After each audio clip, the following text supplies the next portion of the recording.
What does it take to stand up against evil? Edmund Burke famously said that the only thing necessary for evil to triumph is for good people to do nothing.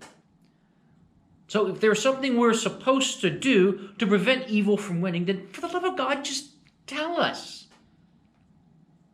But what if doing something heroic to stand up and to stop evil is not what's called for at all? Now, each year about this time, I read the epic story of the slaughter of the innocents, about how King Herod ordered the slaughter of the killing of all baby boys under the age of 2 to be sure that he got Jesus. I'm struck by the monstrous violence of it all, and I'm moved by the death of so many innocent little children.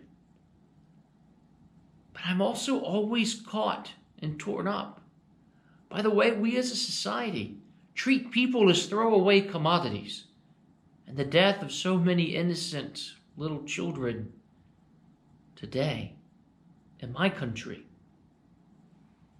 I'm torn up by the way we choose not to protect the inherent dignity of every human life, and how we just don't love and care for people, how we won't protect the most innocent and vulnerable amongst us.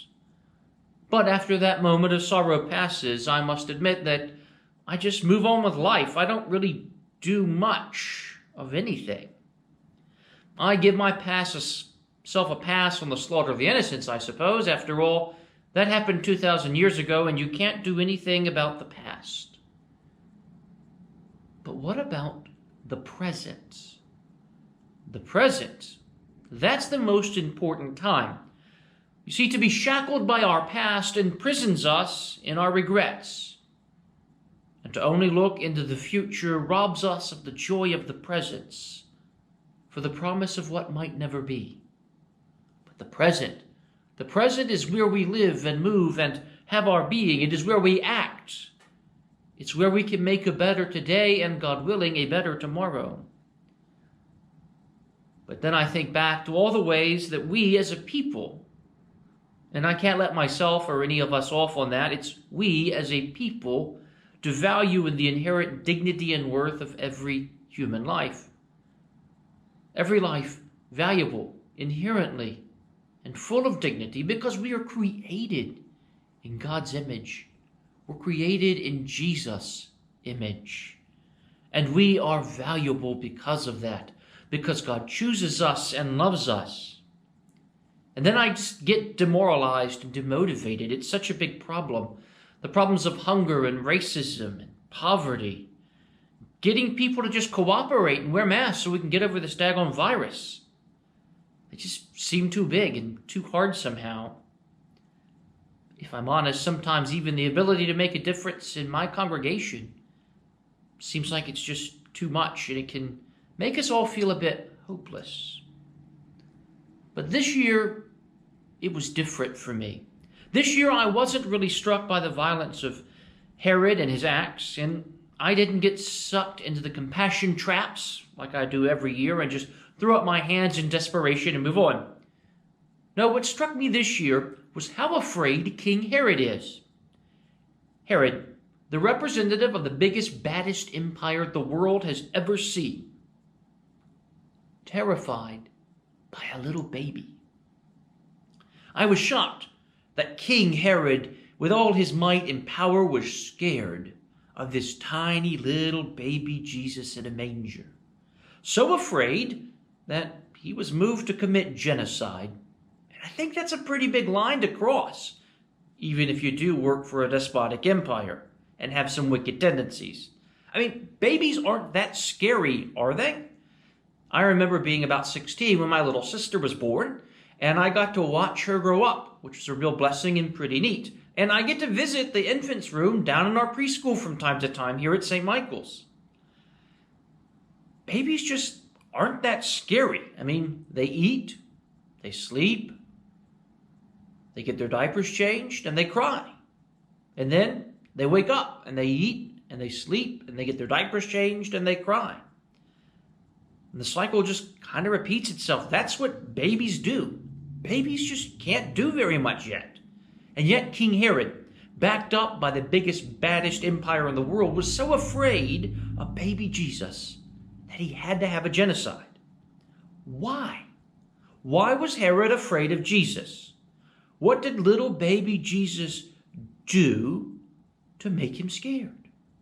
Well, little baby Jesus didn't have to do anything to strike fear into the heart of Herod, because, as St. John reminds us, Jesus is the light that has come into the world and shines out into the darkness, and behold, the darkness cannot overcome that light.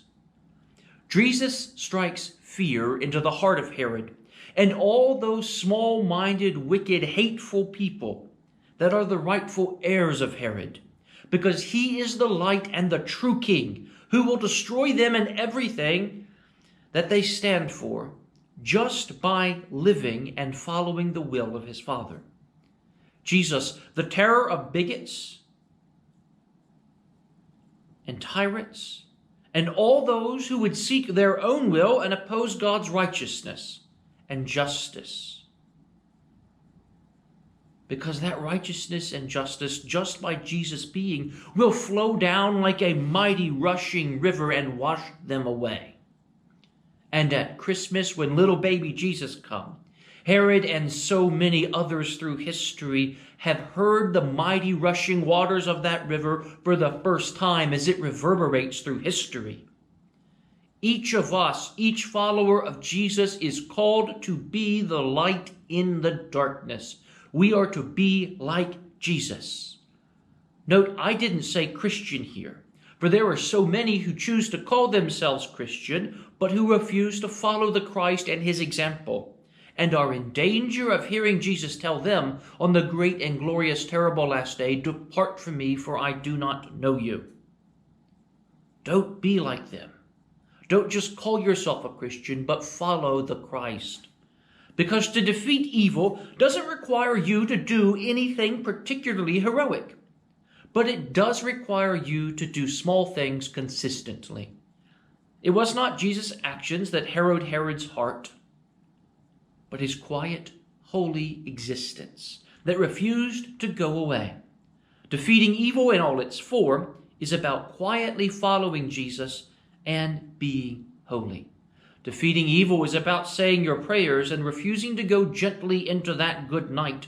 Defeating evil is about refusing to allow people to say and do the things that are anti-Christ in their very nature without speaking up for what is good and what is right. And though it may not seem like it's enough or like it is going to make a difference, stop, listen, and look intently. And that sound you hear, growing ever louder, is the sound of that mighty rushing river. And what you see there off in the distance, that is the powerful scurrying away in a desperate, already failed attempt to escape God's judgment that is already being rendered. They are running and are vicious because, like Herod before them, they are afraid. And they know that the light of Christ will never quit and that they have already lost. Amen. Amen.